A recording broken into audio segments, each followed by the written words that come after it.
Ngồi bị bay phải ra bên này.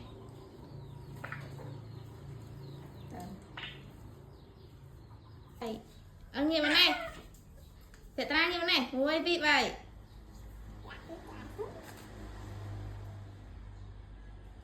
Anh thâu chật ngồi. Để hay căn ở đó hay ở. Ngồi bị. Để hay nọ mơ à? Ngồi như bên này. Ngồi bị vậy. Thì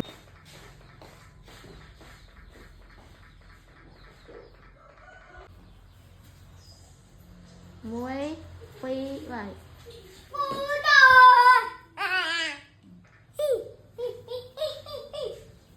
muối phi vậy mà cái như vậy nó hay chơi chiều muối phi thưa ông nộp cam đó muối phi vậy muối phi vậy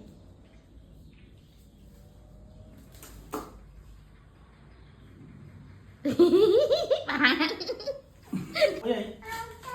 đợi này cần đây như vậy mà nay muối quá mơ chăm thịt và đợi cần ngã mùi